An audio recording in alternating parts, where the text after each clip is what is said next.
हम लोग शुरू करेंगे काइनेमेटिक्स। और अगर किसी ने अभी तक वेक्टर वाले लेक्चर कंप्लीट नहीं करे हैं तो पहले वो लेक्चर यूट्यूब पे सर्च करके कंप्लीट कर ले, ठीक है। क्योंकि आज के लेक्चर में कुछ बहुत ज्यादा नई चीज मैं नहीं पढ़ाऊंगा, ये सब 9th वाला ही रिवाइज करवाऊंगा, ठीक है। तो हम बेसिकली पढ़ते हैं kinematics.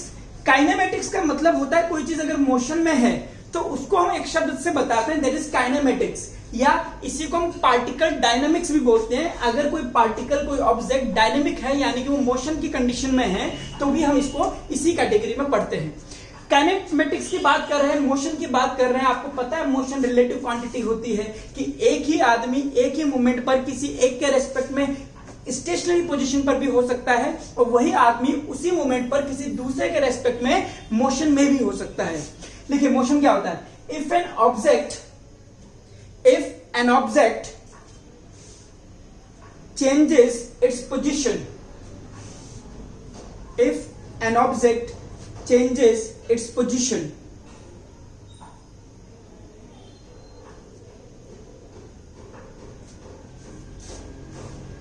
in a given reference point, किसी भी एक रेफरेंस पॉइंट के हिसाब से, in a given reference point, then object is said to be in motion with respect to that reference point, with respect to that reference point. चलिए change the paragraph. Motion is generally categorized in 3 ways or 3 parts. Motion is generally categorized in 3 parts.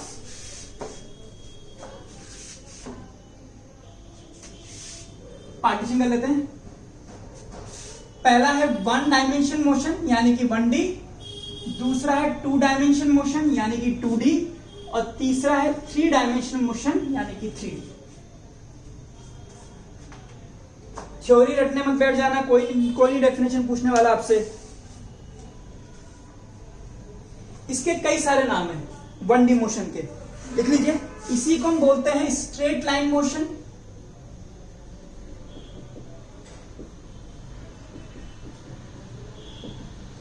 इसी को हम बोलते हैं linear motion, इसी को हम बोलते हैं रेक्टिलिनियर मोशन। हो गया कि motion in a straight line, पहली चीज। अब ये स्ट्रेट लाइन की मोशन की बात कर रहा है तो इसका मतलब है no curves are allowed.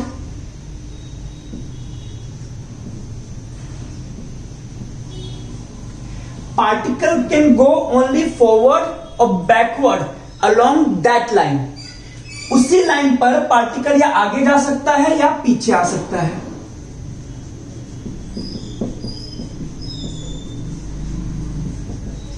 Forward and backward only. अच्छा, मैं कहूं आपका ये वाला मोशन ये 1D है या 2D है, तो आंसर है 1D है। जा तो स्ट्रेट लाइन में रहा है, ये ऐसे जाएगा आगे या पीछे, ये भी कैसा है 1D मोशन है। इसके बहुत सारे एग्जांपल हैं, जैसे मोशन ऑफ लाइट, लाइट भी स्ट्रेट लाइन में जाती है। मोशन ऑफ लाइट, दूसरा motion of freely falling body, straight line. Motion of freely falling body,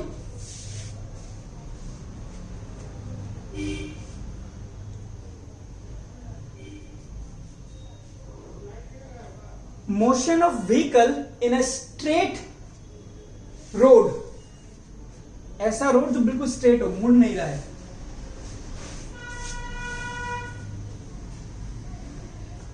चलिए सर, ये तो हो गया हमारे पास 1 dimension motion. 2D motion, 2D motion क्या है, कह सकते हो मोशन इन अ प्लेन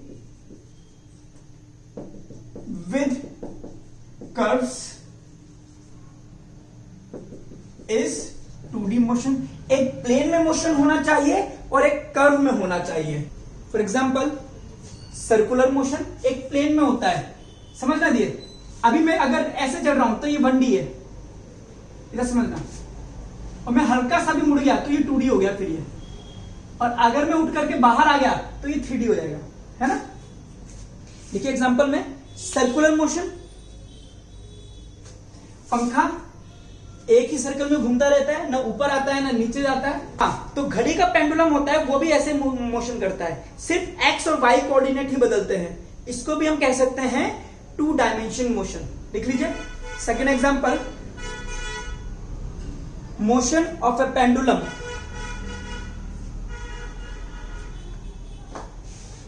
एक कैरम में जब स्ट्राइकर को हिट करते हैं, अगर वो उछले नहीं तब, नॉर्मल की बात कर रहा हूं, तो वो एक ही प्लेन में घूमता रहता है ऐसे करके ऐसे, तो वो भी एक तरह का 2 डायमेंशन मोशन है। तो motion of A striker in a carrom,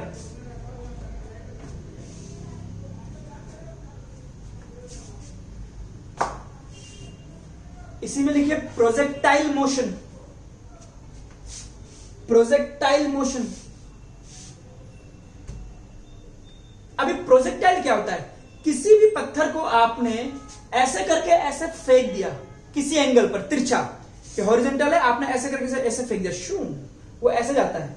ये इस ऑब्जेक्ट को हम बोलते हैं प्रोजेक्टाइल, जिसको आपने हॉरिजॉन्टल से किसी एंगल पर प्रोजेक्ट कर दिया है, तो इस ऑब्जेक्ट को हम बोलते हैं प्रोजेक्टाइल, और इसका जो मोशन होता है उसको हम बोलते हैं प्रोजेक्टाइल मोशन, और हम बहुत डिटेल में पढ़ेंगे।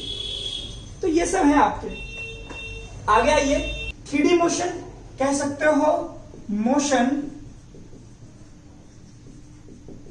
which cannot be in one plane are called 3D motion। अब इस तरह का मोशन हो सकता है जैसे ये इधर जा रहा है, फिर बाहर आ गया, फिर इधर आ गया, फिर इधर आ गया, फिर इधर आ गया। तो इस तरह का मोशन स्ट्रेट लाइन में भी हो सकता है फॉर अ पर्टिकुलर टाइम, इधर इधर इधर इधर इधर, और या सिंपल ऐसा कर्व भी हो सकता है। तो इस तरह के सारे मोशन कहलाते हैं आपके 3D मोशन। अब इसमें क्या है, अगर मैं हाथ ऐसे चला रहा हूं तो ये 1D है, ठीक है। अगर मैं ऐसे करके ऐसे चला रहा हूं तो ये 2D है, और क्योंकि इसमें एक्स और वाई दो ही कोऑर्डिनेट चेंज होंगे, लेकिन मैंने ऐसे इसको बाहर निकाल दिया तो ये 3D मोशन हो गया। स्ट्राइकर वैसे तो 2D मोशन है, लेकिन वो उछल करके बाहर आ जाता है, 3D मोशन है। एक पतंग है, पतंग इधर भी जाती है और आगे पीछे भी होती है, क्योंकि आप उसको खींचते रहते हो मांझे से, तो वो भी आपका 3D मोशन है। एक मेंढक का मोशन 3D मोशन है, एक मक्खी का, मच्छर का, किसी का भी जो उड़ने वाली चीज है, सब आपके 3D मोशन में आते हैं। तो for example motion of fly, frog, kite etcetera, ये सब आपके 3D मोशन है। तो ये था आपको मैंने 1D 1 dimension motion, 2 dimension motion और 3 डायमेंशन मोशन, इनमें छोटा छोटा डिफरेंस बताया। हम लोग सिर्फ यहां पर 1D की चर्चा करेंगे, 1 डायमेंशन मोशन। तो सबसे पहले इसमें मैं स्टार्ट कर देता हूं आपके लिए, डिस्टेंस एंड डिस्प्लेसमेंट। पढ़ा हुआ है आपने, कोई नई चीज नहीं पढ़ाऊंगा, बट अलग तरीके से हम लोग इसके क्वेश्चंस करेंगे, थोड़ा लेवल बढ़ाएंगे इसका। चलिए, तो डिस्टेंस एंड डिस्प्लेसमेंट, पहली चीज, it is a scalar quantity, पता है आपको, it is a scalar quantity. Displacement, it's a vector quantity. आइए समझिए, अगर ये कोई पॉइंट है ए, ये कोई पॉइंट है बी, अगर मैं ए से बी जाना चाहूं तो मैं ऐसे भी जा सकता हूं 10 मीटर, मैं ऐसे भी जा सकता हूं 12 मीटर, मैं ऐसे भी जा सकता हूं 16 मीटर, मैं ऐसे भी जा सकता हूं 8 मीटर। तो एक पॉइंट से दूसरे पॉइंट तक जाने के अलग अलग रास्ते हैं, अलग अलग पाथ है। इस पाथ की लंबाई, length of a path covered is called as distance. तो ए से बी की डिस्टेंस 10 मीटर भी है, 8 मीटर भी है, 12 मीटर भी है, 16 मीटर भी है, ये सब डिस्टेंसेस हैं, 1 2 3 4।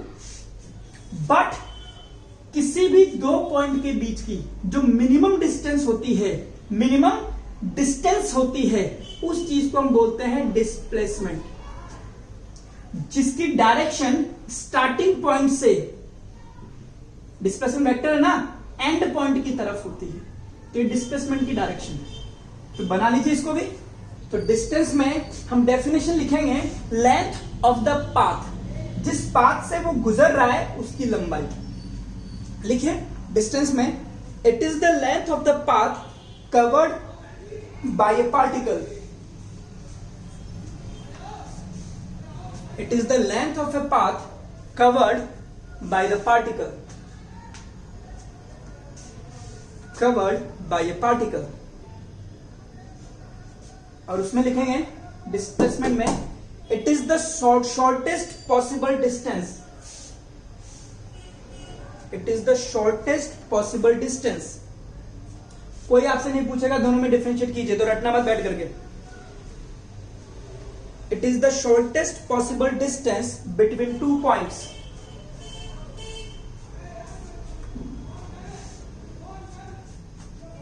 थर्ड पॉइंट लिखिए डिस्टेंस में। आप ही बताइए, दो पॉइंट के बीच की डिस्टेंस फिक्स हो सकती है? कभी नहीं हो सकती, अलग अलग रास्ते, लेकिन डिस्प्लेसमेंट फिक्स है। लिखिए, there is no fixed distance between two points.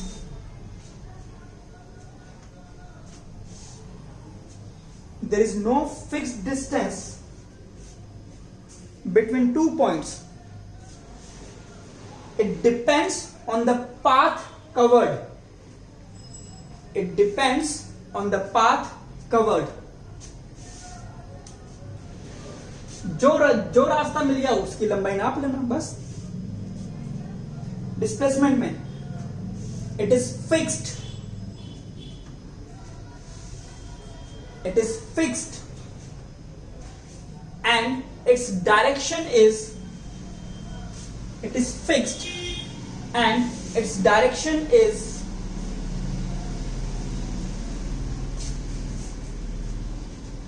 from the starting point to the final point. अब करते हैं क्वेश्चन। लिखिए, पहले हम इजी इजी बातें करेंगे फिर देखते हैं। If a person moves, question लिखिए, if a person moves 3 meter due to west. Due to west का मतलब है वेस्ट की तरफ। If a person moves 3 meter due to west, then 2 meter towards south,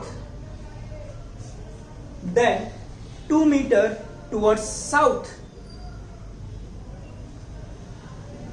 then 1 meter towards east, then 1 meter due to east. Calculate its distance and displacement. Try कीजिए। क्या कहता है paper? हाँ आ जाएगा, कोई बड़ी बात नहीं, बट सुनना, आंसर से मतलब नहीं है। एक बात पता है, सुन लो मेरी बात, ठीक है? मेरे को फिजिक्स पढ़ाते तकरीबन 16-17 साल हो गए, मैं आपको बता रहा हूँ। 11th-12th की फिजिक्स और IIT तक की फिजिक्स पढ़ाते हुए। ये याद रखना, we are not here to find the solution, don't run after the solution. ये आपका क्वेश्चन है, ये आपका आंसर है। लर्निंग इसमें नहीं है, लर्निंग इस रास्ते में है। इस रास्ते को जितना एनालाइज कर सकते हो, मैं ऐसे जा सकता हूं, ऐसे जा सकता हूं, ऐसे जा सकता हूं, ऐसे जा सकता हूं, ऐसे क्यों नहीं गया, वैसे क्यों गया, इस पे वर्कआउट करना है। अगर फिजिक्स सीखनी है तो इस पे वर्कआउट नहीं करना। सुनना, आपने क्वेश्चन करा, उसका आपने आंसर निकाला, नहीं निकला, आपने सॉल्यूशन देखा, उसने ऐसे कर रखा था और आपने कहा हाँ यार ऐसे आ जाएगा। अगर आप ये सोच के बैठ गए कि हाँ यार ऐसे आ जाएगा, तो समझ जाना आप फिजिक्स नहीं सीख पाओगे लाइफ में। फिजिक्स आप तब सीखोगे जब आप इस पे वर्कआउट करोगे। यार यहां पे क्यों नहीं आया, क्या गलती करी, ये नहीं होगा, क्यों नहीं होगा, सर ने ऐसा कराया था, उसमें ऐसा था, ये फॉर्मूला नहीं लग रहा, वो फॉर्मूला लग रहा है, तो वो क्यों लग रहा है, ये क्यों नहीं लग रहा। इस तरह की सोच डेवलप करनी है अगर आपको फिजिक्स समझनी है। और इसके पीछे मत भागिए। यहां देखिए, गलतियां अपनी नजर में रखिए, कहां पर आपने गलती करा है वो पकड़ाई में आएगा। इसके ये तो छोड़िए, ये इंपॉर्टेंट नहीं है, गलती इंपॉर्टेंट है, याद रखना इस बात को। जिसके भी आंसर 2√2 आ गया है वो भी देखेगा ध्यान से कि मैंने इसको कितने तरीके से सोचा है। चलिए, इफ अ पर्सन मूव्स, अगर मैं कहता हूं ईस्ट इधर है, वेस्ट इधर है, नॉर्थ इधर है, साउथ इधर है, और एक बच्चा यहां से चलता है, कितना जाता है 3 मीटर ड्यू टू वेस्ट, यानी कि वो इधर आ गया, कितना 3 मीटर। ओके, अच्छी बात है, यहां तक आ गया, ओ से ए आ गया, अच्छी बात है।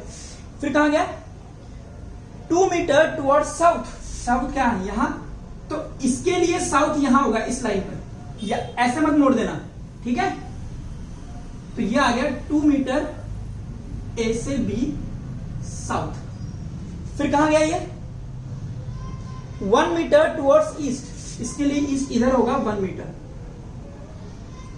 अब यहां खत्म हो गया, आपसे बोलता है डिस्टेंस निकालो, तो distance is basically length of the path, 3 meter, 2 meter, 1 meter, तो 3 + 2 + 1 6 मीटर का डिस्टेंस है, कोई बड़ी चीज है।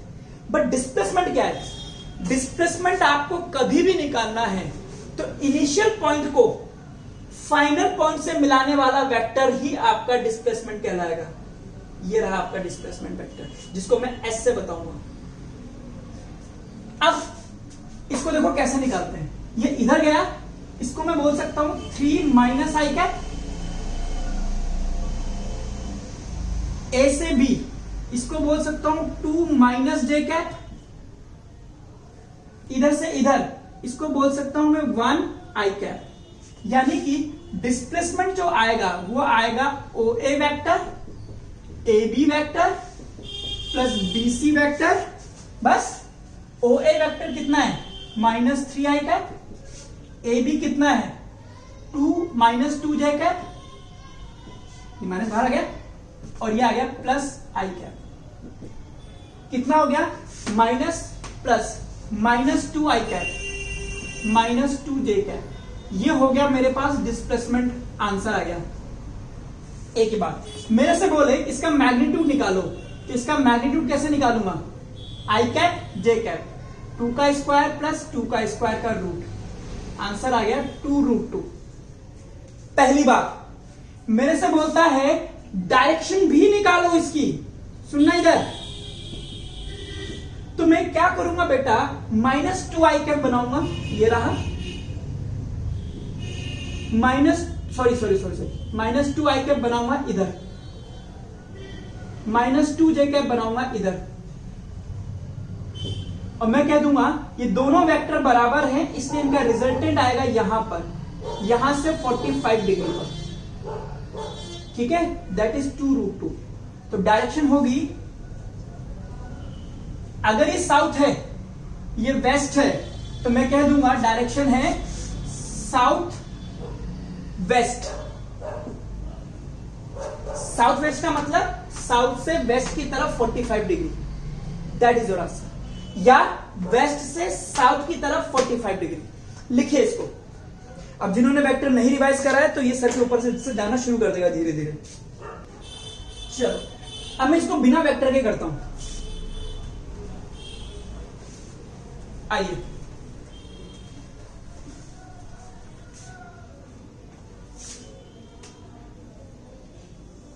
क्या कहता है, 3 मीटर इधर आ गया, 2 मीटर इधर आ गया, 1 मीटर इधर आ गया, मुझे निकालना है ये। तो मैंने कहा चलो यार निकालो इसको, चलो इस तरह से, ये पूरा 3 मीटर है तो 1 मीटर ये हो गया, तो ये हो गया 2 मीटर, ये 2 मीटर है तो ये भी 2 मीटर हो गया, पाइथागोरस लगा दिया, 2 2 का 2√2, खत्म, दैट इज योर आंसर। अगला क्वेश्चन थोड़ा भारी है, देखना संभालना इसको। लिखिए, if a person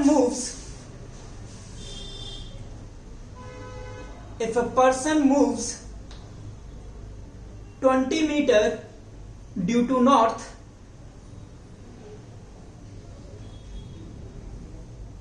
then 30 meter due to east,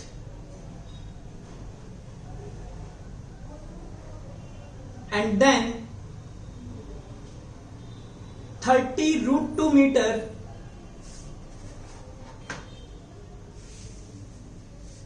30√2 meter in south west direction. South west direction का मतलब साउथ से वेस्ट की तरफ 45 डिग्री पर। Calculate its displacement. Calculate its displacement. हाँ, देखते हैं एक बार, ध्यान से देखना, इसको समझ में आ जाएगा। बोलता है if a person moves 20 meter towards north. चलो सब, ये आ गया O से A 20 मीटर, ठीक है। और मैं इसको अगर वेक्टर से करूं तो इसको मैं बोल दूंगा J कैप। क्लियर? फिर क्या बोलता है, then 30 meter towards east. East इधर है मेरा, 30 मीटर इधर की तरफ I कैप। चलो यहां भी आ गया। अब इसने यहां पे कंजरपना कर दिया, कहता है 30√2 साउथ वेस्ट डायरेक्शन में। अब यहां से ईस्ट इसके लिए इधर है, वेस्ट इधर है, नॉर्थ इधर है, साउथ इधर है, तो साउथ वेस्ट डायरेक्शन हो गई ये वाली। और यहां आया है 30√2, तो ये हो गया B और C वेक्टर। मैंने कहा यार डिस्प्लेसमेंट निकालनी है ना, जिंदगी में बस किक होनी चाहिए। तो OA vector is 20J cap, कि बहुत सुंदर, बहुत बढ़िया, बहुत मजा आया। AB vector is 30I cap. वाह वाह वाह वाह, किसका क्या करोगे? अब इसको आपको I कैप और J कैप में तोड़ना पड़ेगा। तो मैंने मान लिया ये यहां से 45 डिग्री के एंगल पर है, जो कि है भी सही। तो इसका इस डायरेक्शन में कंपोनेंट आएगा जिसको हम बोलेंगे 30√2 sin 45, और एक आएगा इस डायरेक्शन में जिसको हम बोलेंगे 30√2 cos 45, और ये भी मैंने वेक्टर में पढ़ा रखे हैं। वेक्टर कंप्लीट कर लिया क्या नाम है तुम्हारा? अर्नव। उससे मेरे लेक्चर से करा पूरा? हाँ सर, कंप्लीट है। Okay good. तो cos 45 1/√2 होता है, तो ये हो गया 30। बट स्मरण रहे बस, ये इधर की तरफ है, तो इधर वाली डायरेक्शन को मैं बोलूंगा -I कैप।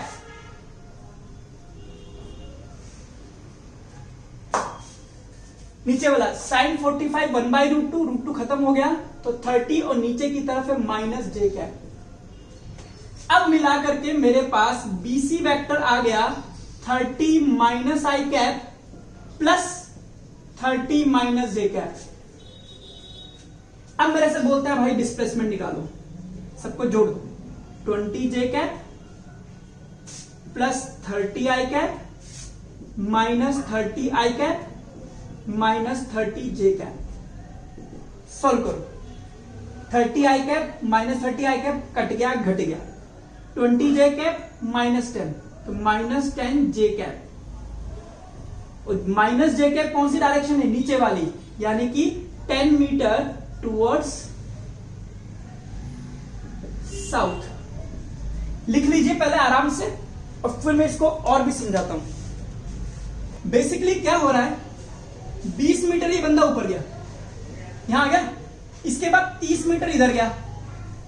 अब अगर मैं इस वाले मोशन को दो पार्ट में तोड़ूं, 30 मीटर ये इधर गया था, 30 मीटर ये वापस इधर आ गया, यानी कि यहां पे पहुंच गया है ना। A से B गया, B से C, और इसका एक कंपोनेंट इधर आ गया, यानी कि C से B, ये यहां पे आ गया। अब ये नीचे आ गया, नीचे कितना है? 30। ये कितना है? 20। तो यहां से 30 नीचे आ जाइए आप। अगर ये पूरा 30 है, ये 20 है, तो ये कितना हो गया? 10। और यही आपका आंसर है, ठीक है। If a person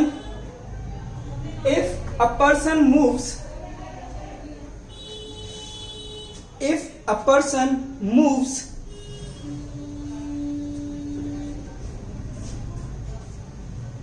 3 meter along north, 3 meter along north, then 4 meter towards west,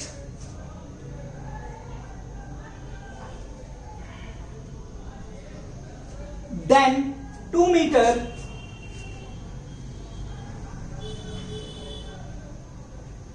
towards south.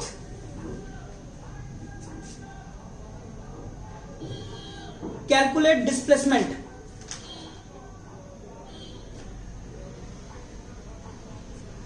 निकालिए इसको।